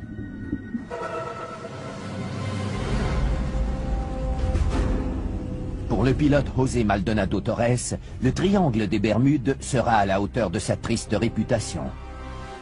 Le 28 juin 1980, José et son copilote quittent la République dominicaine et mettent le cap sur Porto Rico. Ils ont quitté la République dominicaine à 18h10 et tout allait bien jusqu'à ce qu'on reçoive un appel de détresse à 20h03.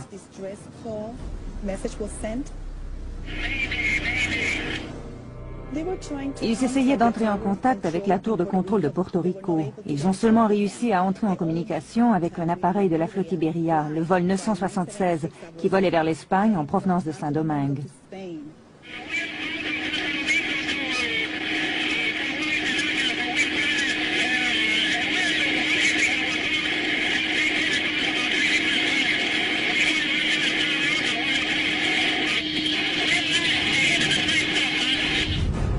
Ce sont les derniers mots du pilote. Quelques minutes plus tard, l'avion disparaît sans laisser de traces. Malgré les recherches actives de la garde côtière et de la famille, disparaît sans laisser de traces. Malgré les recherches actives de la garde côtière et de la famille Torres, aucun corps ni débris d'avion ne sera jamais retrouvé. Le pilote Torres a eu le mérite de nous apprendre quelque chose sur ce qui a causé la disparition de son appareil. Le pilote nous indique qu'un objet semblait traquer son avion. Au fil des années, plusieurs hypothèses ont été émises. Les disparitions seraient dues à des ovnis, à des explosions de méthane dégagées par le plancher océanique, explosions qui peuvent déplacer assez d'eau pour couler un bateau, ou encore à des courants marins bizarres. Aucune théorie ne peut expliquer de façon satisfaisante le phénomène du triangle des Bermudes. Il y a trop de cas différents, il y a trop de scénarios différents. On ne peut pas trouver une réponse unique pour tous ces cas. Pour son appétit insatiable d'avions, de bateaux et d'embarcations de toutes sortes, le triangle des Bermudes accède au numéro 5 de notre palmarès. Notre prochaine destination, un réseau de tunnels remplis d'ossements humains qui, mis bout à bout, font 300 km. Les gens ont une curiosité morbide.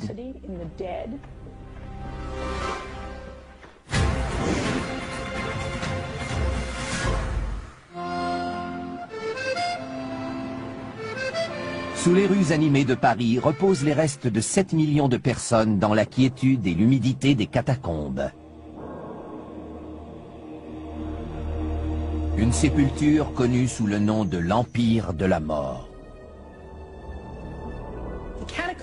Les catacombes sont un endroit sombre et souterrain où l'on retrouve les ossements de gens pauvres et anonymes. Les personnes ensevelies dans les catacombes étaient de petites gens sans grande identité ou importance sociale. Pendant 10 siècles, Le cimetière parisien des Innocents abrite les dépouilles mortelles des 20 paroisses de Paris. Au XVIIIe siècle, le cimetière est devenu tellement encombré qu'une dénivellation de 2,5 mètres existe entre le terrain du cimetière et la rue. Pour des raisons sanitaires évidentes, on a dû procéder à un grand nettoyage de ce charnier qui bordait les halles de Paris. Un labyrinthe d'anciennes carrières de chaux existe sous la ville et au printemps de 1786, la ronde macabre des squelettes commence. Au début, ils se contentaient de jeter les ossements pêle-mêle dans ces énormes tunnels. Puis, au XIXe siècle, ils décident d'y aller avec plus de méthode. On ignore donc combien de squelettes ont été ainsi déplacés, et si de nouveaux ossements ou de nouveaux cadavres ont été ensevelis dans les catacombes. Dès le début, les gens montrent de l'engouement pour cette fosse commune. Le fakir Moussafar, expert en la matière, pratique depuis plus de 50 ans des rituels de perçage comme ceux que l'on voit à Taïpoussam. Il croit que cette insensibilité à la douleur relève davantage du domaine de la psychologie que de celui des croyances religieuses. En fait, nous jouons et nous transformons le corps physique. Et chaque fois qu'on fait quelque chose comme ça, on a la possibilité de transcender et d'atteindre un autre état de conscience. Ceux qui participent à ces rituels doivent aussi se soumettre à l'épreuve du temps. Chaque sacrifice dure en moyenne 8 heures. Pour ces gens, les cavernes de Batou sont synonymes de force spirituelle. On voit que le Dieu peut faire des miracles.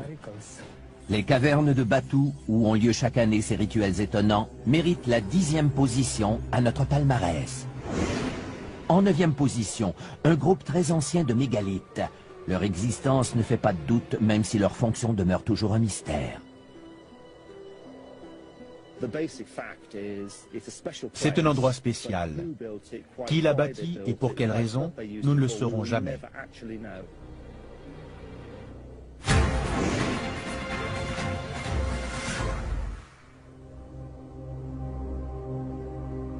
Une énigme très ancienne dont nous n'avons pas la clé.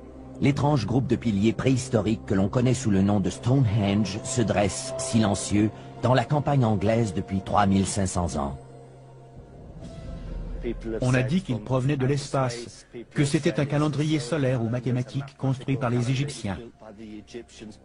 Ce que l'on sait, c'est que ce projet gigantesque a débuté il y a plus de 5000 ans et qu'on en a mis 1500 à le compléter. Des générations s'y sont succédées et ont érigé ces pierres qui pèsent jusqu'à 35 tonnes. Les pierres ont été transportées par l'homme. Les plus grosses proviennent de Marlborough Downs, qui se trouve à 30 km au nord. Les plus petites, connues sous le nom de pierres bleues, proviennent du pays de Galles occidental, à plus de 320 km d'ici. On ignore quelles routes ont été empruntées et comment les pierres ont été transportées jusqu'ici. Nous n'avons pas d'informations.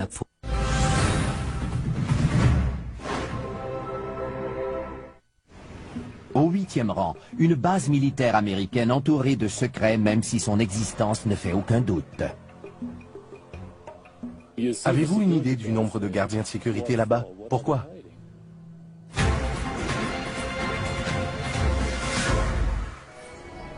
Dans le désert au nord de Las Vegas, existe un espace aérien militaire avec un accès limité de 1500 km².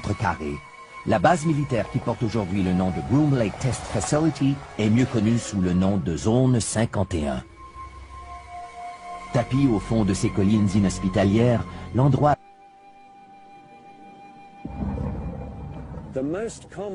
La cause la plus courante de ces supposées apparitions du monstre, ce sont les vagues créées par les embarcations.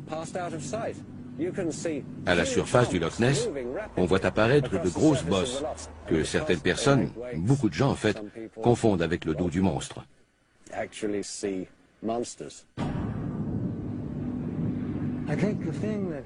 Ce qui me pousse à rester dans la course, c'est que d'abord, je ne pense pas que je sois assez stupide pour mal juger ce que j'ai observé de mes propres yeux.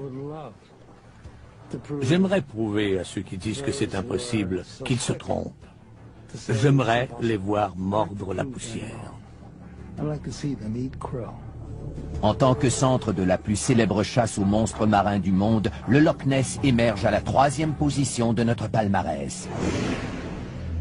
À la prochaine position, nous retrouvons les anciens dessins géants du désert péruvien qui, étrangement, ne sont visibles que du haut des airs. Nous ne saurons jamais pourquoi ils ont été dessinés, parce que les anciens qui savaient ne sont plus là pour nous le dire.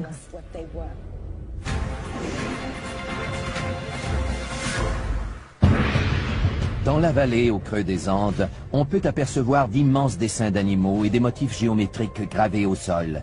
Ces dessins, longs de près de 2 km, ont été créés par le peuple Nazca il y a plus de 2000 ans.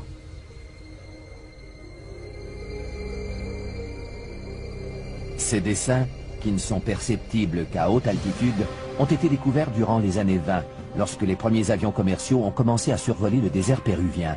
Depuis ce premier jour, le monde se questionne sur le sens et le but de ces dessins. Il existe une foule de théories concernant les lignes de Nazca qui vont des plus sensées aux plus farfelues.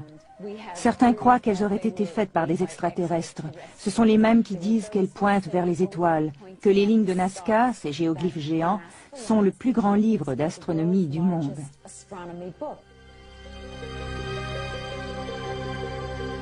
L'archéologue Helen Silverman se spécialise dans la poterie Nazca depuis plus de 30 ans et elle a découvert que les images d'animaux et d'humains peintes sur les poteries sont les mêmes qui ont été reproduites dans le désert.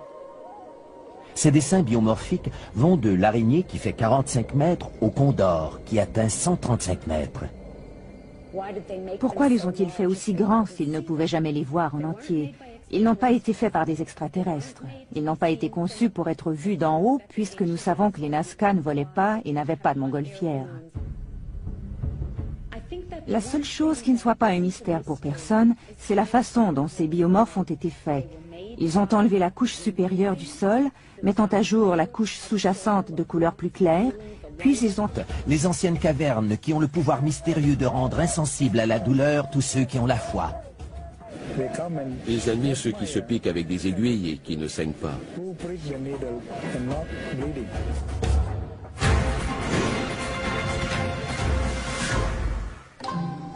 Trois anciennes cavernes de chaux se trouvent près de la capitale de la Malaisie, Kuala Lumpur. Ces cavernes s'élèvent à 55 mètres au-dessus de la jungle avoisinante. Ces cavernes, qu'on appelle les cavernes de Batu, abritent un temple hindou et sont la résidence du dieu hindou du pouvoir, le seigneur Murugan. Des millions de gens viennent ici.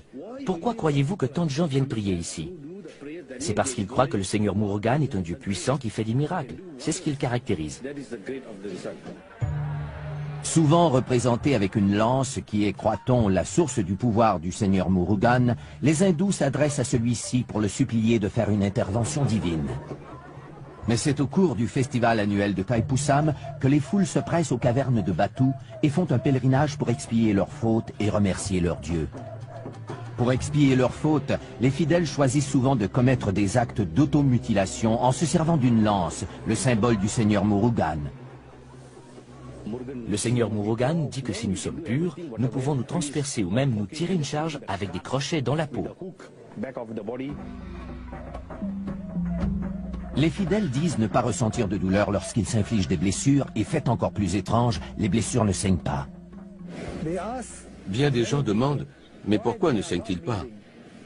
C'est ça le miracle du seigneur Murugan. Les fidèles attribuent ce miracle au dieu qui réside dans les cavernes de Batu. Lorsque vous leur demandez s'ils ressentent de la douleur, tous vous répondent que non, et que c'est grâce au seigneur Murugan. On pense que les croyants entrent en transe aussitôt qu'on les transperce et ils deviennent ainsi insensibles à la douleur. Le fakir Moussafar, expert en la matière, pratique depuis plus de 50 ans des rituels de perçage comme ceux que l'on voit à Thaipusam.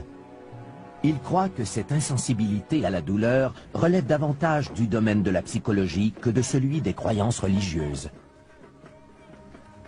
En fait, nous jouons et nous transformons le corps physique. Et chaque fois qu'on fait quelque chose comme ça, on a la possibilité de transcender et d'atteindre un autre état de conscience. Ceux qui participent à ces rituels doivent aussi se soumettre à l'épreuve du temps. Chaque sacrifice dure en moyenne 8 heures. Pour ces gens, les cavernes de Batu sont synonymes de force spirituelle. On voit que le dieu peut faire des miracles. Les cavernes de Batou, où ont lieu chaque année ces rituels étonnants, méritent la 10e position à notre palmarès. Les lignes de Nazca resteront toujours une énigme. Pourquoi cette échelle, cette dimension, toute cette magnificence, et dans quel but précis ont-elles été tracées? Pour avoir converti le sol aride du désert en galerie d'art ancien, les lignes de Nazca sont à jamais gravées à la 2e position de notre palmarès.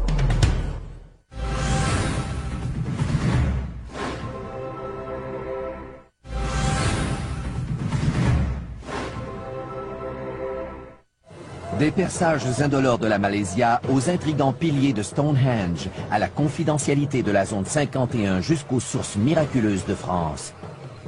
Nous avons vu les feuilles qui révèlent le futur, avons visité le lieu de perdition des voyageurs ainsi qu'un cimetière souterrain. Nous avons vu aussi une supposée réserve préhistorique et des dessins géants dans le désert. Nous avons gardé pour la fin le site le plus mystérieux d'entre tous. L'endroit le plus mystérieux au monde est le berceau de toutes les civilisations. C'est la raison pour laquelle tant de gens ont consacré leur vie à sa recherche. Nos découvertes peuvent changer la façon d'écrire l'histoire.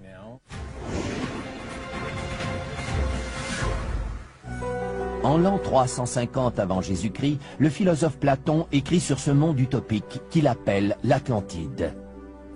Les habitants de ce continent mythique, d'où l'océan Atlantique tire son nom, sont décrits par Platon comme faisant partie d'une civilisation très avancée.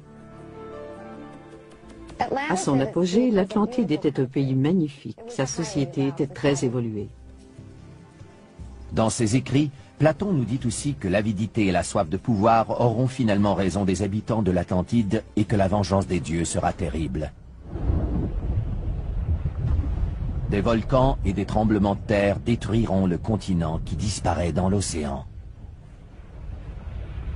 Platon raconte que les habitants quittent le continent à bord d'embarcations à la recherche de nouveaux territoires. Ils contribueront à faire évoluer les civilisations avoisinantes, toujours à l'âge de pierre.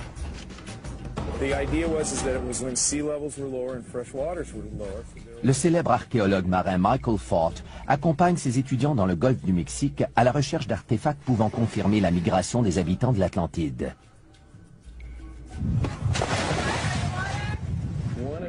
Un des grands mystères de la science est de savoir comment le Nouveau Monde s'est peuplé.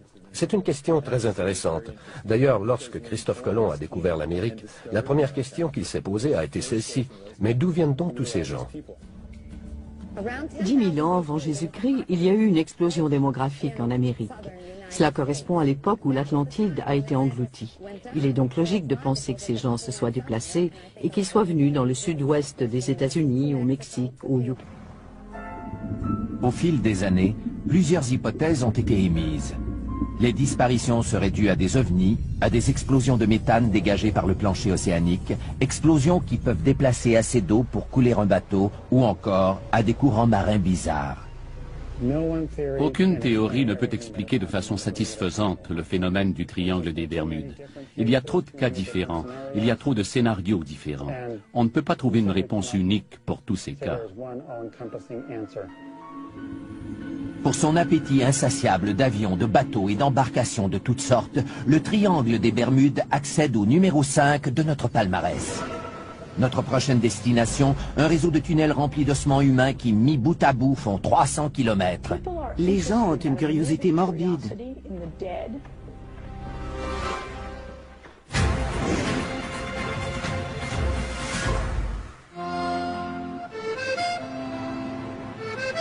Sous les rues animées de Paris reposent les restes de 7 millions de personnes dans la quiétude et l'humidité des catacombes.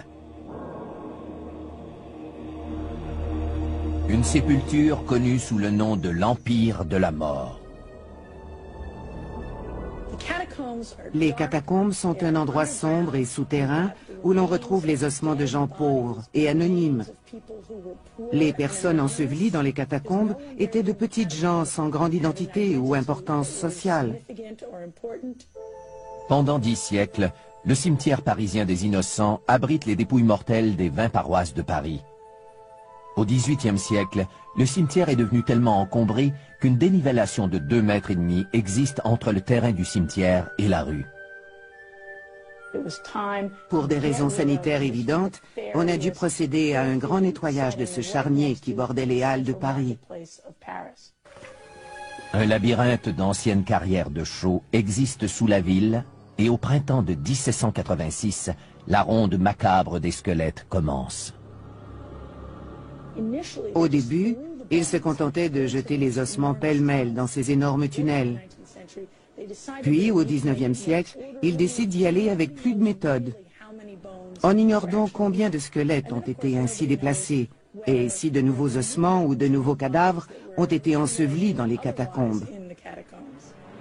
Dès le début, les gens montrent de l'engouement pour cette fosse commune.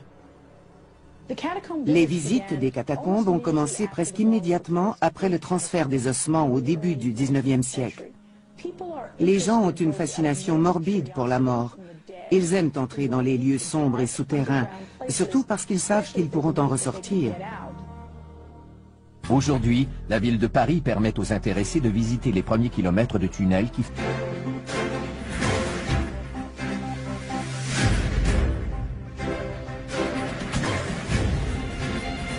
Ce sont des roches carrées qui ressemblent à des pierres taillées. Quelques-unes sont assez volumineuses et ont la forme d'un J. Pour ma part, je dirais qu'elles semblent avoir été taillées par l'homme avant que cette région ne soit engloutie il y a 10 000 ans. À 1500 km de Bimini, dans le golfe du Mexique, d'autres preuves sont peut-être en train d'être remontées à la surface. Michael Ford et ses étudiants ont découvert plus de 2500 artefacts qui, croient-ils, appartiennent à des embarcations de colonisateurs qui se sont implantés en Amérique du Nord en provenance d'endroits comme les Caraïbes.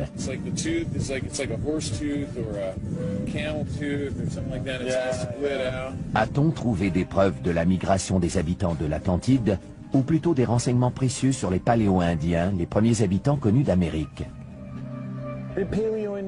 Est-ce que les Paléo-Indiens avaient des occupations côtières, des bateaux, un style de vie que nous ignorions parce que les preuves avaient été submergées?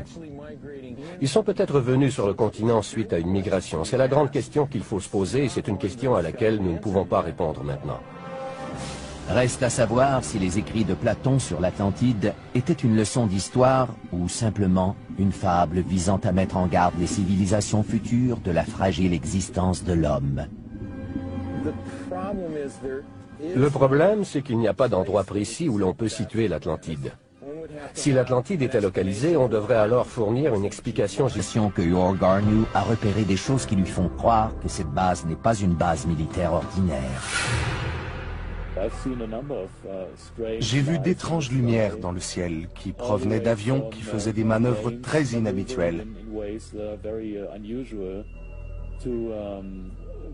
Un des avions que j'ai pu observer n'était qu'un fuselage, sans ailes. Yor Garneau n'est pas le seul à avoir aperçu des choses étranges. Il existe plus de 2000 rapports concernant des objets volants non identifiés qui auraient été repérés dans l'espace aérien de la base du Nevada. Je pense qu'on perd notre temps à épiloguer sur les extraterrestres, les ovnis et toutes ces choses-là. En réalité, ce que l'on fait là-bas depuis approximativement 50 ans, c'est de développer et tester des avions militaires à la fine pointe de la technologie. Le secret entourant toutes ces opérations continue d'alimenter les soupçons. Je ne peux ni confirmer ni infirmer l'existence d'un vaisseau spatial extraterrestre. Je pense que les fonctionnaires peuvent tirer une leçon de cette histoire. Si c'est trop secret pour en justifier l'existence au peuple américain, cela signifie que ces mesures sont tout simplement trop secrètes. Pour avoir réussi à mystifier les Américains pendant il y a environ 2000 ans, à l'époque du Christ, 7 sages indiens appelés les Saptirashi ont écrit sur des feuilles de palmier les grandes lignes de la vie de toutes les personnes qui vivent sur la Terre. 1200 ans plus tard, les feuilles sont découvertes dans un temple de la ville de Vaistivarainkoil, l'épicentre de l'astrologie situé dans le sud de l'Inde. C'est ici que vivent les liseurs de Nadi, des astrologues qui depuis 600 ans utilisent les anciens écrits sanskrits pour prédire l'avenir et connaître le passé. Vous ne pouvez lire les feuilles qu'ici. Ce n'est pas pareil si vous apportez les feuilles ailleurs pour les lire.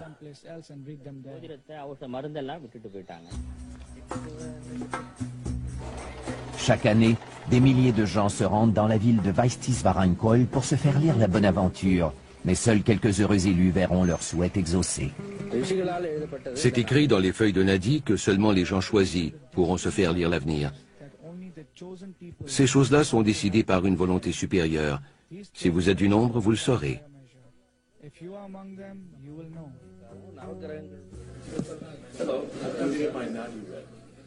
Robert Bruce est un écrivain et un musicien américain qui s'est rendu dans le sud de l'Inde pour savoir s'il faisait partie des élus.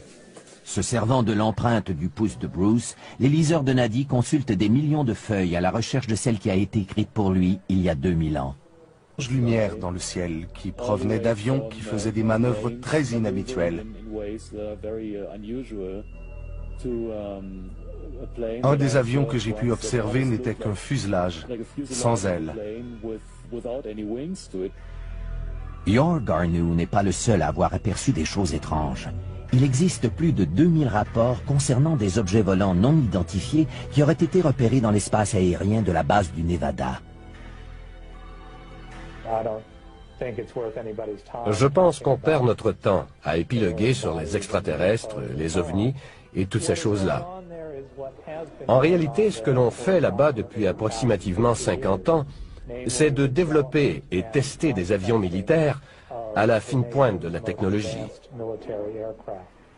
Le secret entourant toutes ces opérations continue d'alimenter les soupçons. Je ne peux ni confirmer ni infirmer l'existence d'un vaisseau spatial extraterrestre. Je pense que les fonctionnaires peuvent tirer une leçon de cette histoire. Si c'est trop secret pour en justifier l'existence au peuple américain, cela signifie que ces mesures sont tout simplement trop secrètes. Pour avoir réussi à mystifier les Américains pendant... Niché au pied des Pyrénées dans le sud-ouest de la France, se trouve le sanctuaire de Notre-Dame de Lourdes.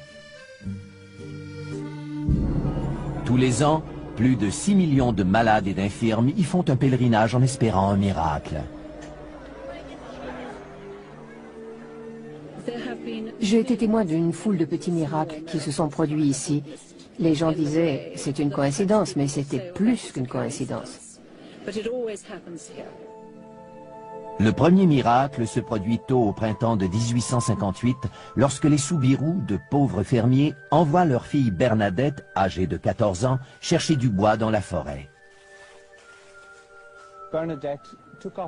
Bernadette a enlevé ses chaussures pour traverser le ruisseau et aller dans la grotte pour trouver du bois. Elle a entendu un bruit comme un souffle de vent. Elle n'a rien ressenti, n'a rien vu. Mais lorsqu'elle a relevé la tête, elle a vu la Vierge Marie dans une crevasse. Bernadette rapporte qu'au cours des 5 mois suivants, la mystérieuse dame de la grotte lui apparaît 17 fois. La dame demande à Bernadette de dire au prêtre de faire de ce lieu un lieu de recueillement et d'y construire une chapelle.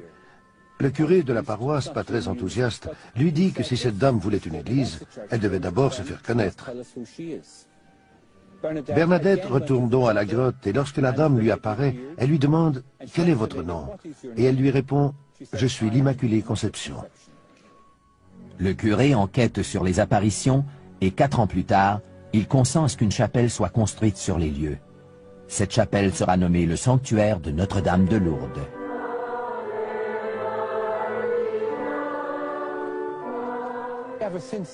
Depuis, chaque année, les gens viennent ici en pèlerinage.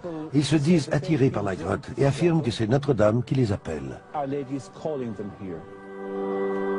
Des milliers de fidèles atteints de maladies incurables se sont dit miraculeusement guéris, mais seul un petit pourcentage de ces cas est considéré comme de vrais miracles.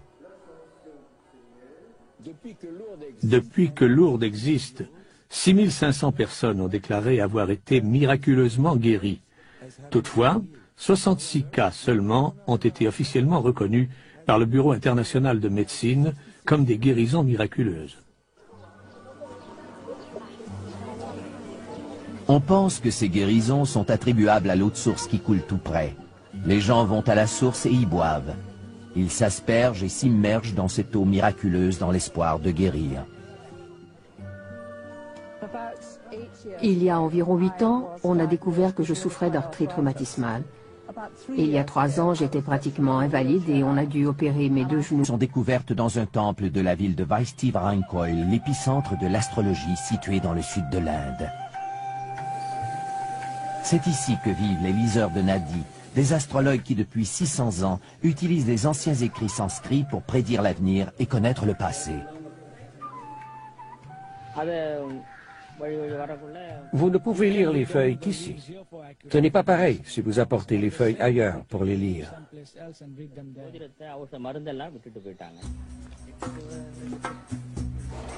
Chaque année, des milliers de gens se rendent dans la ville de Vaishti-Varankoil pour se faire lire la bonne aventure. Mais seuls quelques heureux élus verront leurs souhaits exaucés. C'est écrit dans les feuilles de Nadi que seulement les gens choisis pourront se faire lire l'avenir. Ces choses-là sont décidées par une volonté supérieure. Si vous êtes du nombre, vous le saurez.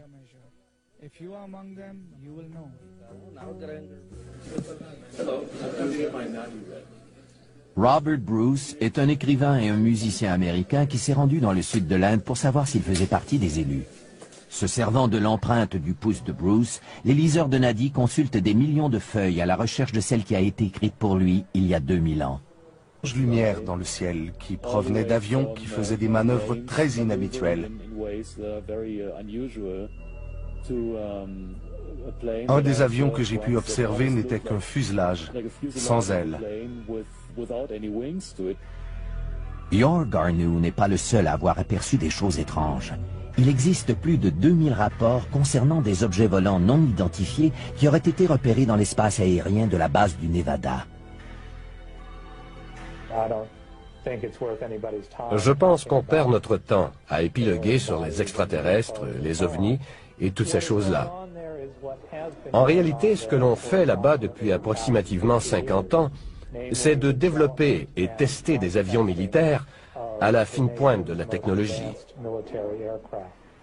Le secret entourant toutes ces opérations continue d'alimenter les soupçons. Je ne peux ni confirmer ni infirmer l'existence d'un vaisseau spatial extraterrestre.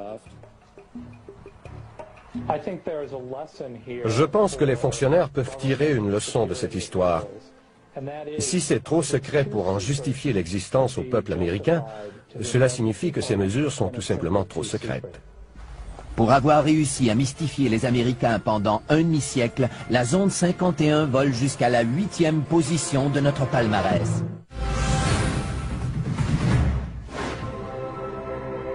Et on a dû opérer mes 2 genoux. Ce serait très agréable pour moi si la Vierge Marie entendait ma prière et faisait en sorte que je sois guérie.